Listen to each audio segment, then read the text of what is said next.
Araw mga mare, samahan nyo naman kami sa kaganapan natin sa buhay. Kaya tara, samahan nyo kami. Ito pala yung mga kaganapan natin sa araw-araw. Punta pala ako sa eskwelahan ng kapatid ko na dati ko din eskwelahan noon nung nag-aaral ba ako. Kaya ito, pumipirma ako bago tayo makapasok. At ito nga, hinahanap ko kung nasan yung room ng kapatid ko. Kaya yan, tamang hanap lang kaming dalawa kasi hindi namin alam. Napagdesisyonan ng kapatid ko ay gusto niya daw mag-ask. Naka-enroll din kasi siya dito. Pero ngayon ay kukunin natin yung card. Habang naghihintay nga tayo, may nakakilala sa atin. Maraming salamat po sa inyo. Hindi rin kasi natin talaga inakala may makakilala sa atin dito. Kaya naman hindi ako nag-ayos. Kaya salamat po sa lahat po ng nagpa-picture at palaging panonood nyo po sa amin. Kung wala naman po kayo, wala din kami dito ngayon. Dahil po yun sa mga suporta nyo. At eto ba nga mga mare, may nakakilala ulit sa atin. Kaya tuwang-tuwa din talaga kami. Hindi ko lubos maisip na merong makakilala sa atin. Dati wala naman. Isa lang din to sa mga pangarap namin noon. Ang sarap pala kapag nakikita ka ng tao, natutuwa sila sa'yo. Muli mga mare, salamat sa inyo. At eto nga, pauwi na kami, naglalakad na kami. At eto nga si mama, ay ang sarap ng tulog niya, kaya nakakatuwa talaga. At habang nagkukwentuhan nga kami, may dumating na package. Naman, binuksan agad namin kasi excited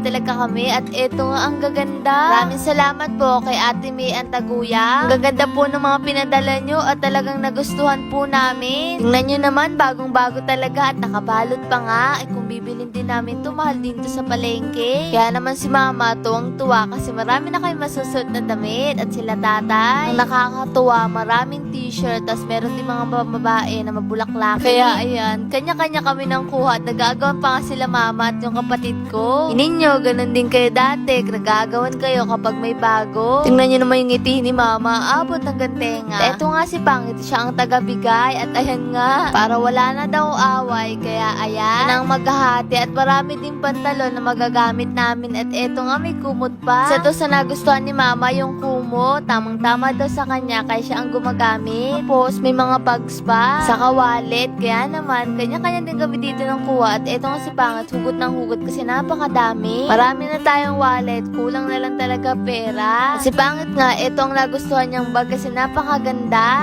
Pwede mong ipang forma at ang gaganda nga rin ng mga wallet. At eto nga si mama, tamang tupi lang ng mga napili niya. Lipo, maraming salamat Ate Maya. Eto naman mga mare, ibang araw to, pumunta kami sa kuhanan ng national ID. Yung kapatid ko wala pa, tapos yung amin, titingnan namin kung meron na kasi 2 taon na yun, wala pa rin. Ayan, sumakay kami ng escalator at itong kapatid ko, natatawa ko, natatakot pa. Takutin din kasi si Vivi sa ganito. Pagkatapos nga mga mare, eto, bumili kami ng donut. Sa maniwala kasi hindi, ito lang unang beses na bibili ng ganito. Dati kasi nakikita lang namin to sa TV o kaya naman sa internet. Nakakatuwa lang kasi mga mare, kayang-kaya na natin tong bilhin. Shout out po pala kay Kuya, salamat po sa palagi niyong panonood sa amin. At eto nga, nag-aabang na tayo ng jeep kasi mag-grocery naman tayo. Para naman, isang lakaran lang para hindi din sayang sa pamasahe. Ayan, sumakay na tayo. Initan din kasi nito mga mare. At eto naman, papunta naman tayo sa bibilihan natin at ang init nga talaga. Habang papunta nga tayo dito, ay may nakakilala ulit sa atin. Maraming salamat po sa iyo ate. At eto nga, pagkatapos, nagpaalam na rin ako at nagpasalamat. At eto ang kapatid ko, marunong na rin magpayong sa wakas kasi dati hindi naman niya nagpapayo. Eto nga, sa wakas, nakarating na rin tayo dito kasi dito tayo bibili. Kasi wala na rin tayo mga gamit sa bahay, kaya naman sinadya na rin namin ito. Muna kong pinuntahan yung mga ganito kasi dati pangarap to ng kapatid ko. Na rin pala kami ng hotdog, tinapay, saka mga ilang soft drinks. Nga, hanggang ngayon, wala pa rin laman yung ref natin at ito nga pinamali namin. Ito nga mga mare, hirap na hirap ako sa paghila. Bumili rin pala ako ng sito, mga ilang peraso lang din kasi hindi pa natin kaya maramihan. Kayang para lang din sa atin at sakto lang. At ito nga, shout out din po sa iyo ate kasi nanonood din daw po siya. At ito pala lahat ng pinamili natin mga mare, kinarton na lang natin kasi nga wala ditong plastic. At ito, nakasakay na pala kami ng tricycle. Datingan natin mga mare, inaskaso ko na rin. Habang naglalagay nga ako, hindi ko lubos maisip na pwede ba lang mangyari to sa amin. Tipong dati, sana meron kaming ref. Tapos lalagyan namin ng mga maraming pagkain para kapag nagugutom kami, pwede kaming kumain anytime. Yung tipong mga mare, yung imahinasyon mo, higit pa yung nangyayari ngayon. Dati nga, tinatanong namin, ano kaya pakaramdam na may sarili kang ref? Ay ko narinig yung kapatid ko, kapag tayo nag-ref, lalagyan ko ng maraming pagkain. Tapos ngayon, eto na, sa wakas. Alam na namin yung pakiramdam pakiramdam na may ganitong bagay. Naalala ko lang mga mare noon, bibili kami ng Frosty na isang balot. Tapos, tuwang-tuwa kami makikilagay sa rep ng may ref. Na syempre, wala tayo nun. Tapos, alam mo yung kukunin mo na 2 peraso na lang kasi kinain na. Pero wala kang magawa kasi syempre, nakikilagay ka lang naman. Kung ano na lang maabutan mo sa pinalagay mo, wala tayong karapatan magalit. Mas ngayon, kahit papano, meron na tayo. Hindi ka na may iyak dahil nasasaktan ka kasi wala kang ganun. Maiiyak ako hindi nagpapasalamat ka sa Diyos kasi nararanasan mo na yung dating wala ka. Pero yung pakiramdam namin ngayon mga mare. At eto nga si mama, pinakain na namin ng donut. Dati, kaya lang namin kainin muna. Pero ngayon, tingnan niyo naman. Totoo pala talaga yung kasabihan na walang permanente dito sa mundo. At ay pwedeng magbago. Ako mga mare, sa totoo lang, hindi ko din talaga inakala na magbabago yung buhay namin. Kain namin yung mga gusto namin. Tipong hindi na lang nakikita namin sa ibang tao. Ako bilang anak, ang sarap sa pakiramdam yung napapakain mo na sila ng masasarap. Yung tipong hindi na nila kailangan tipirin yung sarili nila. Tipong kakainin na lang nila, ibabalot pa nila para sa amin. Kaya yun yung lubos kong pinagpapasalamat sa Diyos. Na ipaparanas ko na yung mga ganung bagay. At sa wakas nga mga mare, yung binili ko ay dumating na rin. Tagal-tagal ko na rin to inaantay kasi excited na rin talaga ako ilagay to sa ref. Nakikita ko lang to sa iba dati. Yung tipong naglalagay sila ng ganyan. Kaya naman, habang binubuksan ko to, excited na excited talaga kami. Ito pala yung mga mare, iba't ibang chocolate. Abang tama kasi itong mga mare, lalo na kapag nag-e-edit si Pangit at nagbo-voice over ako kapag inaantok na pwedeng-pwede to. Pero kapag gusto natin minsan ng matamis, doon kasi mga mare yung gusto namin ilagay sa ref noon. Lala ko nga dati, pagkatapos namin maghapunan, uupo kami sa duyan. Kanya-kanya kami ng pangarap, tulad nga ng ref. Sabi namin kapag nagkaroon kami, magtatamba kami ng maraming chocolate. Tapos, kukuha na lang kami kapag gusto namin. Totoo lang din kasi mga mare, nakakakain lang kami ng chocolate noon kapag may nagbibigay sa amin. Yung kahit isa lang, tapos mali, tuwang-tuwa na kami noon. Isang pa nga kahit pa-expired na isang araw na lang, talagang natutuwa kami kasi ang sarap talaga ng chocolate. Siguro sa iba, napakalit na bagay lang yun, pero sa amin na hindi naranasan napakalaking bagay yun sa amin. Ang kaliit-liitang bagay mga mare, sobra namin na-appreciate. Lagi rin namin mga mare nababanggit na dati parang kailan lang, pangarap lang natin to. Tapos ngayon, eto na. Mga taong nawawala na ng pag-asa dahil sa mga pagsubok na nararanasan nila, ipag-pray nyo lang.